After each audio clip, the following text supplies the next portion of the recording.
Olá, eu sou Neiva Ribeiro, secretária-geral do Sindicato dos Bancários e Financiários de São Paulo, Osasco e região, e esse é o nosso Momento Bancário. Bem-vindos e bem-vindas.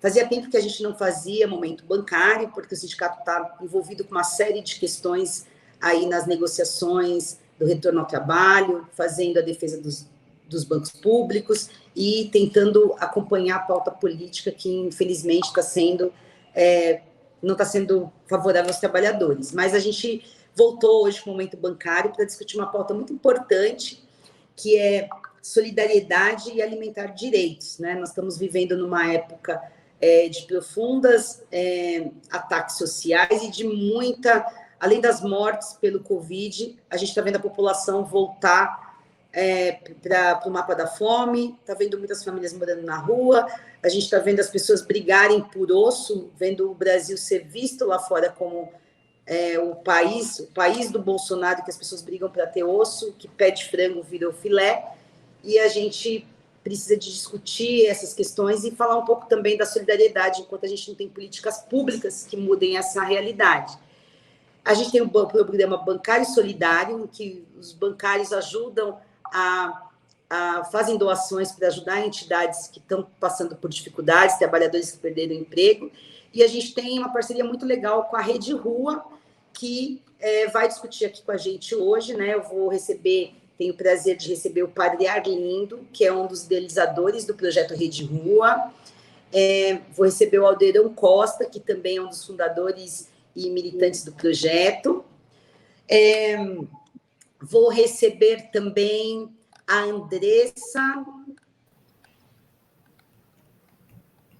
Andressa do Carmo. Bem-vinda, Andressa, que é coordenadora do projeto Rede Rua, e o nosso querido companheiro João Fukunaga, que é diretor executivo do sindicato, responsável lá pelo suporte à administração da nossa entidade, também é coordenador nacional da negociação do Banco do Brasil. Bem-vindos e bem-vindas todas ao nosso programa. Padre Arlindo, a gente fazia muito tempo que a gente queria conversar com o padre para ter esse espaço para que outros bancários, além da gente que está aqui do sindicato, ouvissem um pouco mais desse projeto tão bonito que é o Rede Rua. Então, a gente resolveu fazer esse programa, porque também nós estamos em campanha pela arrecadação de mais alimentos e para divulgar as entidades que estão fazendo esse papel social tão importante. Então, bem-vindos. Padre Arlindo, você podia falar para nós, para quem está nos assistindo, o que é o Rede Rua, quanto tempo de existência que ele tem, qual que é o papel dele agora e desde que ele foi criado? Bom, Neiva, eu quero, em primeiro lugar, saudar vocês, a todos que nos assistem, aí os companheiros João, do Sindicato dos Bancários, e agradecer essa parceria que viabilizou para nós um imenso trabalho durante o tempo da pandemia, aí através da quadra dos bancários. Também aos companheiros de luta de muitos anos, Alderon e Andresa, e toda a equipe da Rede Rua, que é uma grande equipe que está a serviço da população de rua no centro de São Paulo e na região de Santo Amaro. A Rede Rua é uma associação que nasceu nos anos 90 como uma proposta de um grupo de congregações religiosas ligadas à Igreja Católica e vários leigos e leigas que já atuavam naquela época com a população de rua, com algumas questões fundamentais, não é? Por que existem tantas pessoas na rua? Por que as políticas públicas não respondem àquilo que gera tanta gente vivendo nas ruas? Rua não é lugar para viver. Então, a grande questão era como dar resposta a essas questões da população de rua. E começou no início dos anos 90, impulsionados por um apelo do cardeal Dom Paulo Evaristo Arnes. Dom Paulo, que agora nós, com muita alegria, celebramos os 100 anos de existência e que é considerado o cardeal da esperança.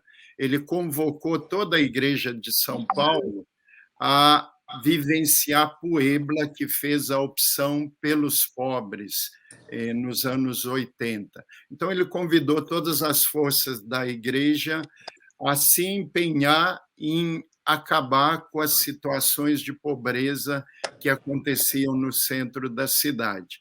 E a Rede Rua se baseava em 3 pilares. O primeiro pilar é criar uma rede com todas as forças que queriam encontrar solução para esse problema das pessoas de situação de rua. Segundo, dar voz e vez à própria população de rua, escutá-los e envolvê-los nas soluções para os problemas que eles viviam. E nesse dar voz e vez, também criar um sistema de comunicação, porque naquela época os grandes meios de comunicação deturpavam o que estava vivendo a população de rua.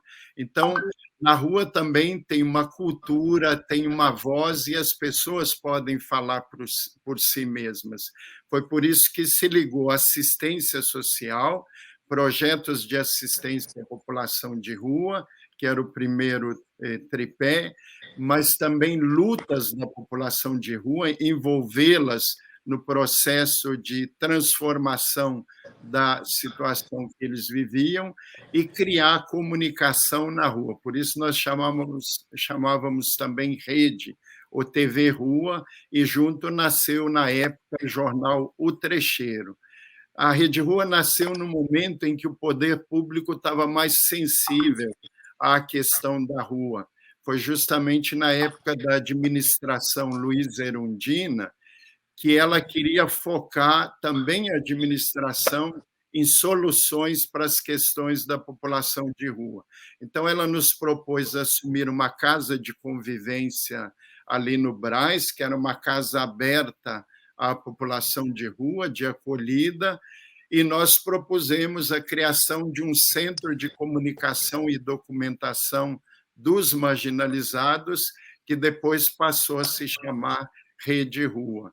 Então, junto com a prefeitura, com as pastorais de rua, com os outros grupos já envolvidos com os marginalizados, começou esse movimento que chamamos Rede Rua, que depois assumiu um refeitório, assumiu um albergue e assumiu vários espaços, e através de companheiros aí como Alderon, entrou também nos fóruns e nas lutas da população de rua. Trecheiro agora está completando 30 anos, e eu estava dando uma olhada num dos primeiros números e trazia aí um moto: somos a pátria, mas a pátria não nos acolhe, não cuida de nós. E parece que depois de 30 anos nós estamos vivendo a mesma situação. Outro moto que aparece aí, que vem da comunidade dos sofredores de rua e da chamada missão dos sofredores de rua: fazer justiça séria para acabar com a miséria do povo que é sofredor. E hoje, 30 anos depois, nós estamos na mesma situação, fazer justiça séria para acabar com essa miséria que nós estamos vivendo. E é o sonho da Rede Rua, que continua aí no projeto da Quadra e em outros projetos que nós levamos a cabo hoje. Nossa, é uma história muito bonita. Pena que é uma história que a gente vê que não evoluímos, né, nessas políticas em 30 anos. É doloroso a gente entender que, ao invés da gente avançar para que essas pessoas tenham cidadania, para que as pessoas em situação de rua, sofredores de rua, como o padre chama, estão vendo nessa economia do país hoje, nessa condução do país, parece aprofundar mais as desigualdades e a pobreza. Vou perguntar para o João, né, porque assim, a gente aqui do sindicato sabe como funciona, mas quem não está nos assistindo não sabe. Eu queria que o João falasse como que foi como que a gente se aproximou do Rede Rua, como que esse projeto do Rede Rua veio parar na quadra dos bancários, o que ele significa para a gente do sindicato, por que a gente apoia tanto e tem tanto empenho nesse projeto. Por isso que nós estamos fazendo esse programa, para que mais pessoas compreendam e nos apoiem, nos ajude a discutir alguns temas que a gente está fazendo aqui. Como que foi esse encontro, João? Neiva, na verdade, esse encontro sempre foi um dos sonhos do sindicato, né? Nós sempre idealizamos o sindicato não só como uma entidade de classe, mas também um sindicato cidadão, né? Então, desde lá atrás, a diretoria do sindicato sempre vem discutindo o nosso papel, como deve ser a nossa inserção para melhorar uma sociedade e termos uma sociedade mais justa. E não é à toa que a gente criou o Travessia, né, em 95, para trabalhar com as crianças em situação de rua, né? E agora veio esse projeto fantástico aí com o Rede Rua. Na verdade, esse projeto começa com a Andresa. Eu gosto de citar isso porque o Andresa, ela nos encontramos, né, através do Jefferson, o companheiro dela, que é funcionário do Banco do Brasil, e a gente começou a falar um pouco do trecheiro. O Ernesto encabeçou muito essa discussão do trecheiro, uma tentativa de ajudar, né, a levar essa informação para vários locais. E com o advento da pandemia, a gente veio a proposta, né, que a diretoria discutiu, de queremos utilizar a quadra para brigar, para tentar desenvolver o projeto. E a Andresa veio com a proposta junto com o Rede Rua, e na época com o seu Robson, né? Hoje a gente continua só com a Rede Rua, esse projeto, mas foi uma forma da gente nos inserirmos como sindicato cidadão de fato e estarmos atuando numa situação muito de calamidade, mas ela não acaba só na calamidade, né? Porque a gente vê que o problema é muito maior que uma questão da pandemia, porque as pessoas continuarão, né? E a gente precisa desenvolver outros projetos, que essa é a proposta agora com o Rede Rua, a gente desenvolver outros projetos para estar capacitando essas pessoas, para estar, de fato, retirando elas da situação de rua. Então, começou assim, com uma amizade no Banco do Brasil, que acabou virando um projeto lindo e maravilhoso. Foram as redes, né? Então, foi bom você lembrar, a gente mandar um beijo aqui para o Ernesto, que ele também ajudou bastante nesses projetos. Ele que foi o que inaugurou como que a gente chama lá, o bebedouro do Ernesto, né? E é um projeto bem bacana que a gente criou lá um espaço para que tenha água potável, para que as pessoas que passem ali na quadra possam se lavar, tomar água, porque era uma forma que a gente tinha de tentar fazer alguma ajuda, né, naquele momento. Então, um beijão para o Ernesto, nosso agradecimento. Hoje ele está como presidente do Travessia, né, Neiva? Revitalizando o projeto. Muito empenhado. O Ernesto é muito empenhado nessas questões, está sempre pensando, né, como um beijão para ele.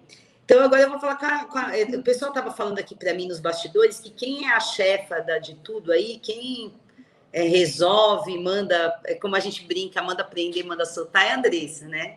Então, conta para a gente, como que é esse trabalho na prática, né? O Padre falou de como começou, o João de como a gente se encontrou e como que é o dia a dia desse projeto. Bom, obrigada pelo acolhimento. E não é chefe, não, eu sou Eles que falaram, eles jogam sempre para as mulheres aí para cuidar das coisas, para pegar o trabalho pesado. Cuidar, né, Andressa? Para toda a obra. Mas a gente, lá no Projeto Alimentar Direitos, a gente tem uma estratégia de tentar ir para além da alimentação. Né? Então, lá, diariamente, a gente serve refeições para a população de rua. Existe uma parceria aí com alguns grupos, né? Então, a Secretaria de Direitos Humanos envia parte dessa alimentação, a It's For You também apoia a gente, o MST também apoia, e assim a gente consegue garantir aí a refeição diariamente para uma média de 800 pessoas, né? Agora esse número tem aumentado, inclusive. E aí lá nós temos uma assistente social, um advogado, temos uma equipe de agentes sociais que, para além da alimentação, atendem as demandas da população. Então, retirar documento, encaminhamento para saúde, para trabalho, para moradia, né, centros de acolhida. Então, a gente faz esse trabalho naquela estrutura do sindicato, né?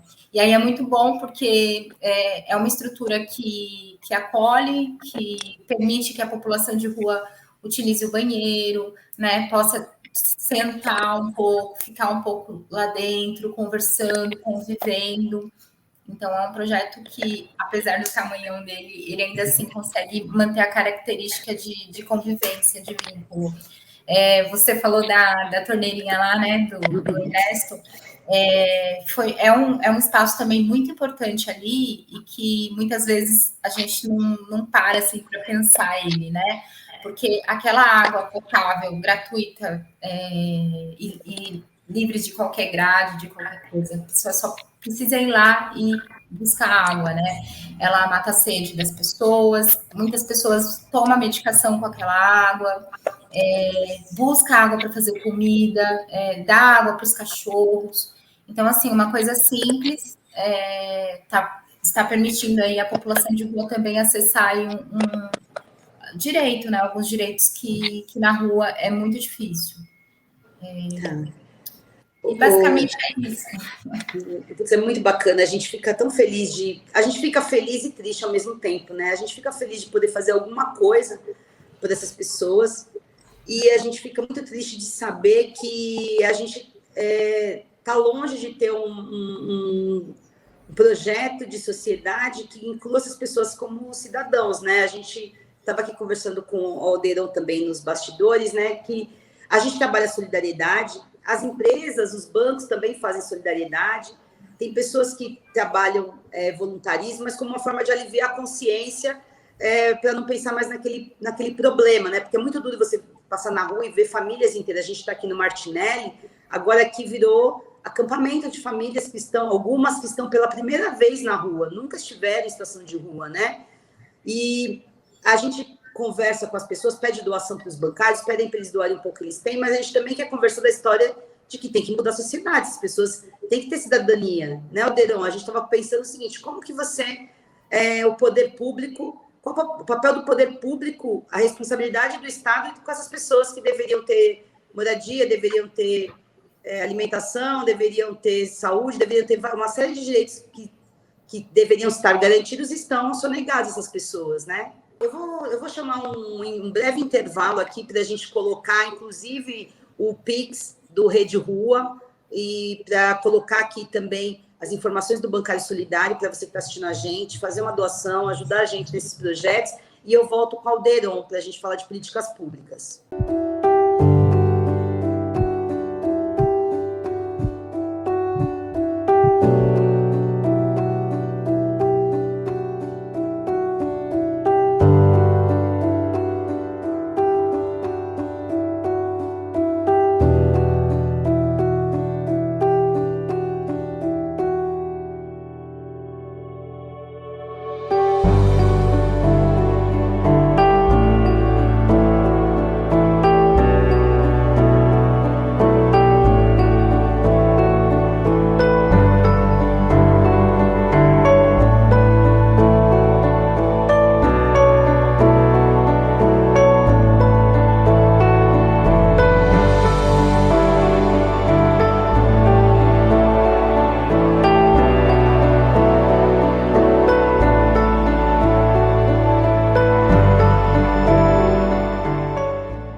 Bom, estamos de volta com o nosso momento bancário em debate. Hoje nós estamos conversando com o pessoal da Rede Rua. Estamos falando aqui da importância da solidariedade, da gente doar um pouco do que a gente tem para ajudar as pessoas que não têm nada, estão em situação de vulnerabilidade, mas também a gente quer discutir políticas públicas, porque a gente precisa que as pessoas que estão, todos nós e as pessoas que estão na situação de rua também tenham seus direitos garantidos, né? Moradia, alimentação, emprego, saúde, isso não é um privilégio, isso tem que ser um direito de todos. Né, Aldeirão, a gente estava conversando sobre isso antes do intervalo, e aí eu queria que você falasse sobre isso, políticas públicas, o papel do Estado, e o que a gente tem que fazer para mudar essa situação que é tão dolorosa, né? Que todo mundo que tem um pouco de amor no coração fica infeliz de ver pessoas que não têm uma dignidade, não tem um banho para tomar, não tem um lugar para voltar para casa, né? Ô, Neiva, João, bancários e bancárias, nossa saudação, nossos agradecimentos e aqui na solidariedade com a população em situação de rua, né? Saudar o Padre Arlindo e também a nossa companheira Andresa, que tem sido uma fortaleza nesse tempo de pandemia, junto com a equipe maravilhosa que tem feito um trabalho aí na rua. Na época da pandemia, no auge da pandemia, as pessoas colocaram máscara, colocaram até um macacão para poder atender com segurança a população em situação de rua. Foi assim, um exemplo de dedicação, de compromisso que essa equipe teve, né? E eu acho, Neiva, que nós temos um problema estrutural, né? Não podemos falar da população de rua sem falar da concentração de renda, né? Vocês, bancários, mais do que eu, sabem os números, né? Eu não vou nem tentar aqui esmiuçar os números, porque só os bancários estão assistindo aí, é meio perigoso, né? Mas, basicamente, olha só, 90% da população está vivendo com 60% da riqueza, né? Os especialistas estão trazendo isso. 10% vive 40% da riqueza brasileira. O desemprego aumentou, né? Nós estamos com mais de 16% aí de desemprego. O despejo, né? Apesar de agora ter uma lei contra o despejo na pandemia, mas nós tivemos muita gente que não conseguiu pagar aluguel, né? Preferia buscar comida do que ficar morando e não ter o que comer.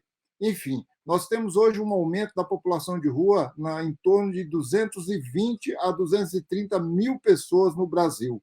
Só em São Paulo, nós estamos falando de mais de 50 mil pessoas morando nessa situação de rua. Inclusive, como todos sabem, hoje você tem até um perfil novo, né? São famílias, né? Famílias que, por não pagar aluguel, vêm morar nas ruas, às vezes conseguem uma barraquinha. A cidade de São Paulo, né, virou realmente um grande acampamento a céu aberto. Por quê? Por conta dessa concentração de renda absurda, né, e por falta de políticas públicas efetivas, que é a pergunta que você me fez. O que nós temos de política hoje? São todas políticas temporárias, né? É um centro de acolhida, o albergue, né, que se chama, né? É uma república, é uma autonomia em foco. Todos esses programas, eles são temporários. O programa Rede Cozinha Cidadã, que oferta a alimentação na quadra, ofertava, por exemplo, 30 mil marmitex, 10 mil só para a população em situação de rua. Agora nós estamos aí, o prefeito reduziu, né?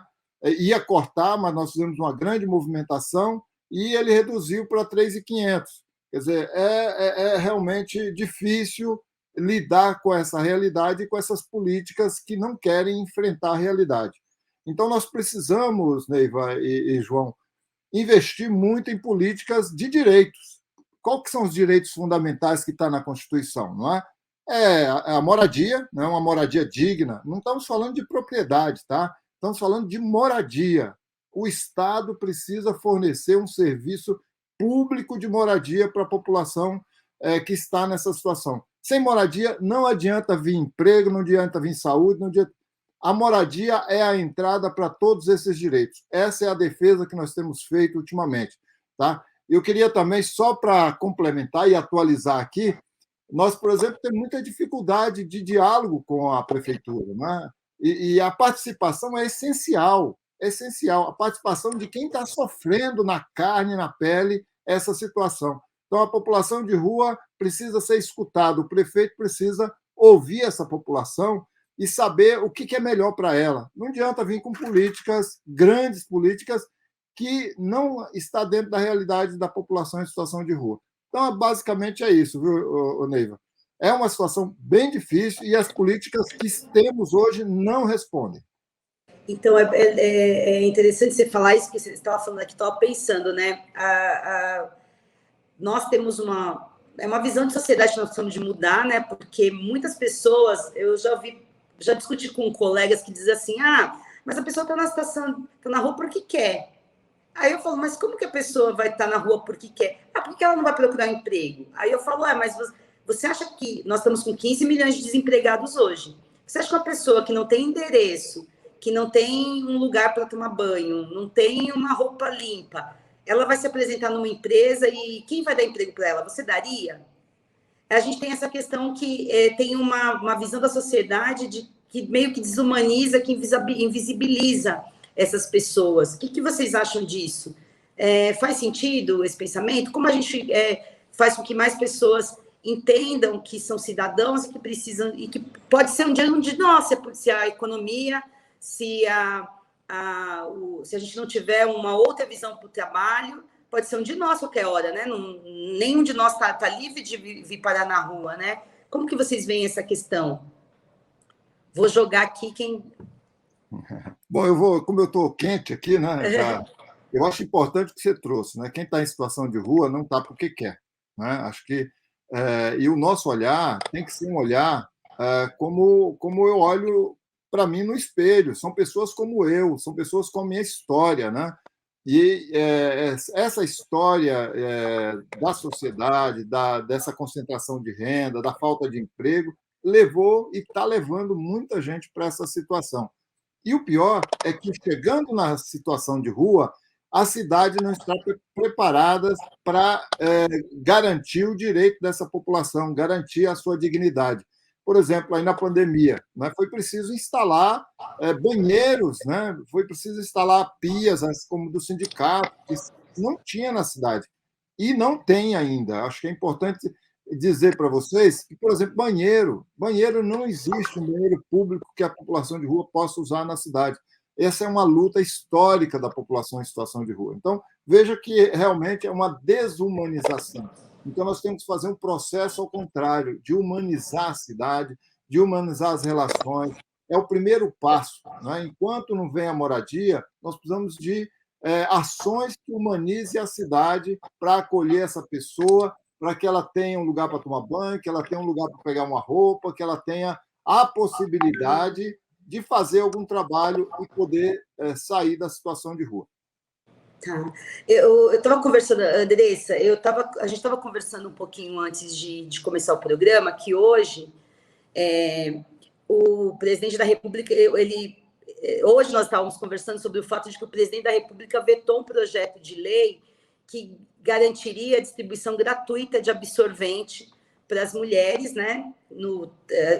É uma reivindicação do movimento social, do movimento de mulheres, porque a gente sabe que é um assunto que não se fala, porque já toca mais no machismo, de como ver a questão feminina, então não se fala em menstruação, e a gente está apoiando aqui no sindicato um projeto que era de arrecadar também absorventes e dar para as pessoas mais precarizadas, para a situação de rua, porque, na verdade, as mulheres mais precarizadas, quem ganha o salário mínimo, tem que pensar se compra um absorvente a 5, 7 reais, ou se vai comprar o osso, né? O pé de galinha, porque a carne não dá, o ovo também não dá.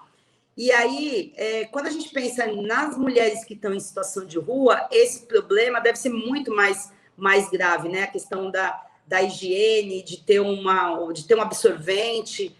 Você que convive com essa população, como é isso, né? Por que a gente tem que apoiar um projeto desse, cobrar lá do presidente? Porque ele diz que vetou o projeto, porque ele diz que não sabe de onde vir o recurso. E eu até brinquei aqui, podia cortar do cartão corporativo dele, né? Que gasta com um monte de bobagem, podia destinar esse recurso. Me fala da tua experiência, da tua vivência. Podia ser. Né? É isso. Do cartão e de outras coisas também, né? Que a gente sabe. Sim. Daria. Mas, sem dúvida, para a população de rua, para as mulheres em situação de rua, é um desafio, porque não tem acesso, né, a nenhum tipo de recurso de higiene. Então, não só o absorvente, né?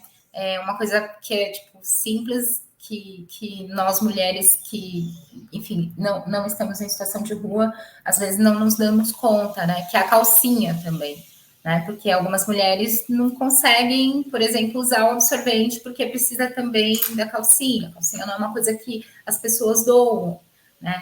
Então, assim, a mulher em situação de rua, ela fica mais frágil ainda, assim, né? Ela fica mais exposta a esse tipo de constrangimento mesmo, né? Então, eu conheço mulheres que, por exemplo, na época que está em situação de rua e que na época do período menstrual busca banheiros no metrô ou em algum lugar que elas conseguem, de alguma forma, entrar para poder se lavar, né? Não é nem banho.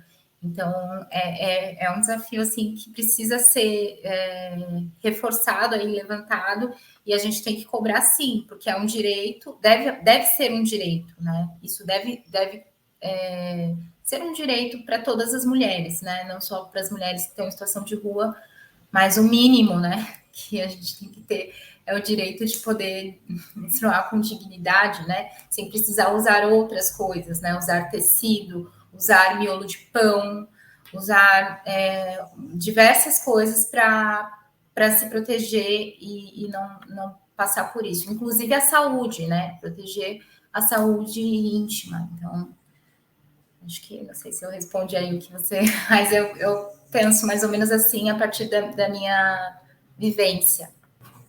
A gente faz um esforço aqui no sindicato de trazer um pouco de assuntos que não são discutidos na grande mídia, na dita grande mídia, né? Porque a gente tem um grupo de trabalhadores que acompanha, delegados sindicais, cipeiros, tem militantes, né? A gente também está colocando nosso programa na TVT para que a gente consiga furar algumas bolhas, né? Fazer algumas reflexões como essas, que é óbvio, nosso programa é muito curtinho, né? 30 minutos, que a gente combinou de fazer 2 blocos de 15, porque a gente também sabe que tem a questão da economia da atenção. Se a gente faz coisas muito longas, as pessoas não assistem. Então, a gente tem que escolher alguns temas para, pelo menos, para que elas possam pensar, porque na TV não vai ter, nos grandes jornais não vai ter, são projetos que não apoiam essas pautas progressistas, essas pautas humanitárias, essa questão do direito que está assegurado na Constituição, né? A gente teve lá no governo Temer congelado por 20 anos os direitos aos investimentos nas políticas públicas, e a gente tem agora no Bolsonaro um montão de ataques, um montão de coisas horrorosas que a gente precisa de combater. As pessoas que assistem a gente, muitos bancários, não gostam que a gente fale de política, né? Como se a política tivesse dissociada das outras coisas da nossa vida. Mas nós temos de refletir que nós vamos ter eleição ano que vem.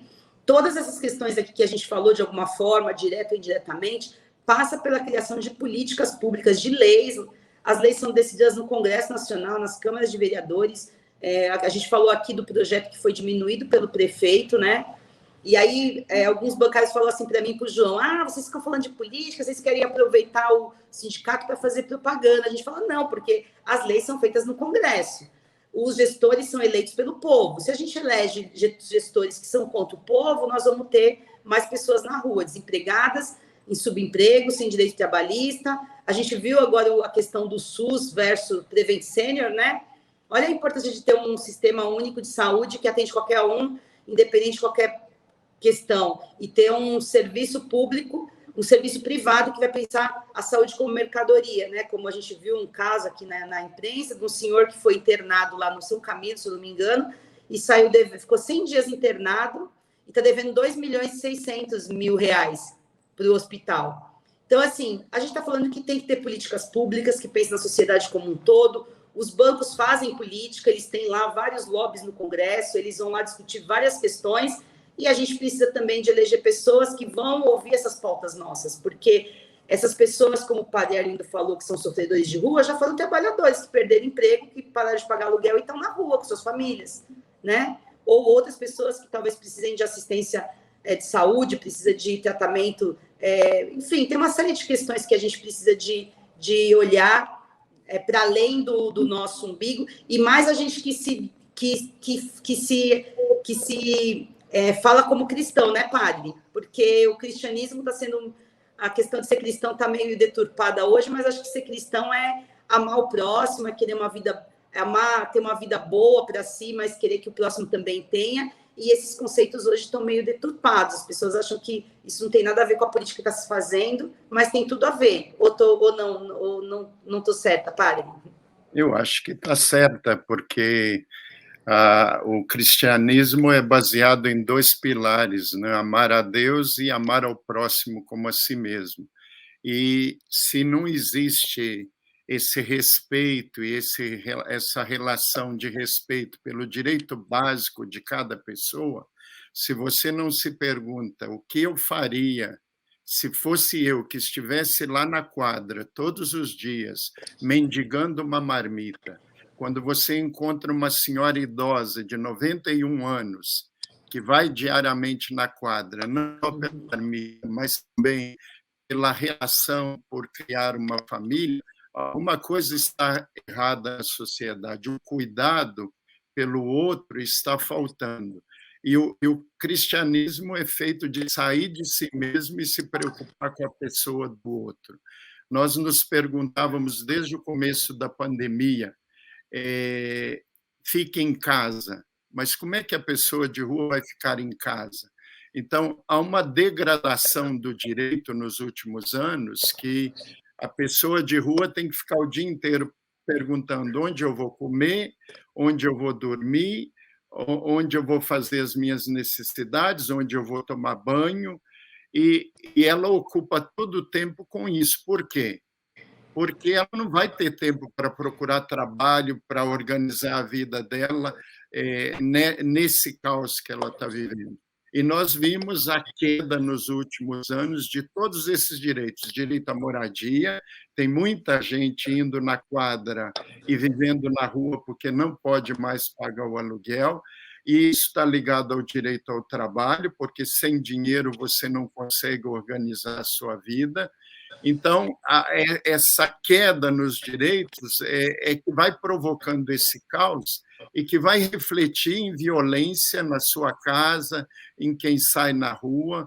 Para mim, é muito claro que a questão das políticas públicas tem que ser o foco, porque a desigualdade escandalosa que nós vivemos no Brasil na distribuição das riquezas e dos bens é que tem provocado tudo isso. Então, a gente lá está dando comida todo dia. O Papa Francisco, no último documento Fratelli Tutti, ele disse: a fome é criminosa, a alimentação é um direito inalienável. Tem que sair desse direito à alimentação para o direito à moradia, para o direito ao trabalho, porque se é bom para mim, por que não tem que ser bom para todo mundo? E isso é política. Política é cuidar da polis, cuidar da cidade.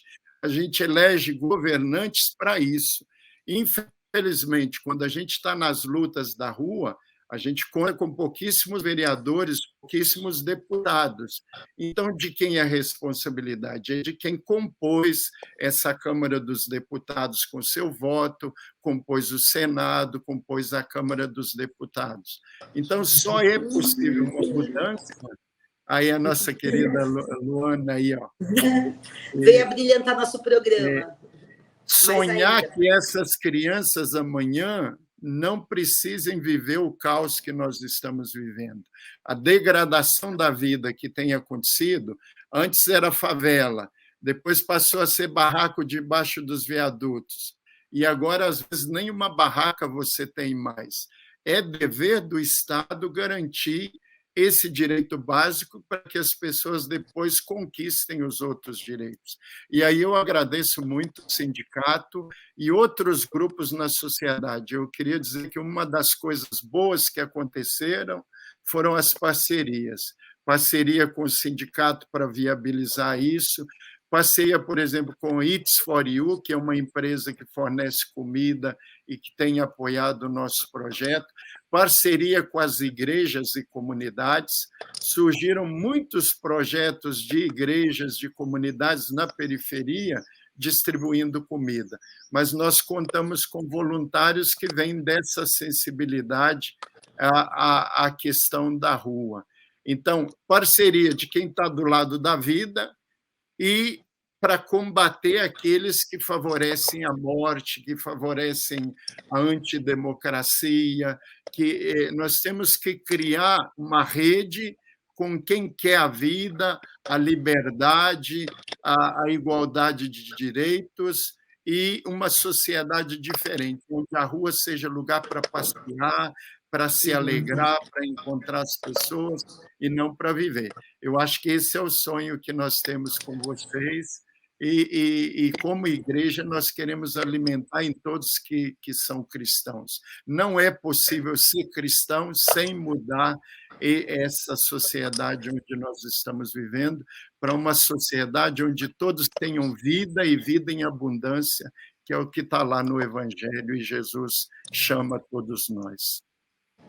Ai, que lindo, estou emocionada aqui, padre. Eu quero dizer já para o pessoal que já vai criticar aqui, que a gente está falando aqui de cristianismo, de evangelho, de amor, como olhar para o próximo, mas a gente acha que todo mundo, independente da religião, independente do credo que professe, se é agnóstico, se é ateu, a gente tem que falar o seguinte: na Constituição está falando tudo isso que o padre falou. O Estado é laico e a gente tem que garantir direito para todos. Agora, eu acho que todos nós, acho que toda religião, uma base da religião deve ser o amor, né? O amor, o respeito.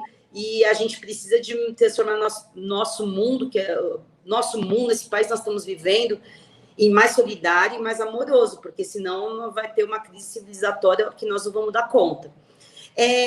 Então, eu quero fazer essa resenha aqui, porque eu já sei que o pessoal vai falar, olha lá, o sindicato tem que ser também laico, mas estamos falando de amor. E aí, nós passamos a gente está estourando nosso prazo, a conversa foi muito boa, eu já quero deixar o convite para vocês voltarem, para a gente conversar de outros assuntos que sejam importantes, né? Acho que esse é um espaço importante, como eu já falei, não tem outros lugares que, né, vão dar tanta visibilidade para esse assunto. Eu já agradeço a presença de vocês, eu vou passar, então, rapidinho para a Andressa e para o Alderon darem o tchau final, e vou deixar para o Joãozinho fechar o programa pedindo as doações aí, tanto para a Rede Rua quanto para o Bancário Solidário. Muito obrigada por essa oportunidade de ter essa conversa tão legal com vocês. Já passo para a Andressa, na sequência para o Alderon. Bom, a gente agradece o espaço, o apoio e a amizade aí de todos vocês, né? Então, os bancários têm sido a nossa fortaleza nesse período de crise, de pandemia. Então, um agradecimento. Alderon. Legal. Não, obrigado também por esse espaço. Eu queria deixar aqui fazendo um pedido para o prefeito, né? A gente precisa de um programa permanente de alimentação para a população de rua. Né? Acho que, enquanto isso, o Rede Cozinha Cidadã precisa continuar e precisa aumentar. Precisa ir para Santa Amaro, precisa ir para Santana, mas o importante é a gente criar uma política pública de segurança alimentar que garanta uma alimentação de qualidade, almoço, janta e um café. É isso que eu deixo aqui a mensagem. Agradeço muito esse espaço. Os militantes aqui que estão assistindo, já vai lá no Twitter, já marca o prefeito e cobra dele essa política aí que o Alderon falou que é importante. Vamos encher quem está na rede social, vamos cobrar também, né? Vamos cobrar porque é uma forma da gente fazer pressão e de trazer os assuntos à tona, né? Como a gente colocou aqui. Já passo para o João para ele fazer Só complementar um pouquinho. Hoje a população de rua esteve na prefeitura, fez um protocolo de um ofício solicitando essa reunião com o prefeito para discutir essa política. Então é importante que os bancários nos ajudem aí a sensibilizar o prefeito para receber a população de rua para discutir isso aí. Tá bom? Vamos Obrigado. cobrar, vamos para as redes sociais aí, a gente vai fazer vamos marcá-lo e cobrá-lo que ele receba a população de rua e que, né, dê uma resposta para esse problema que nós estamos atentos, né? E vamos divulgar mais isso ainda. Aí eu passo para o João para ele pedir as doações, mandar o beijo e já encerrar o programa. E eu já me despeço por aqui. Muito obrigada. Foi um prazer estar com vocês. Obrigado.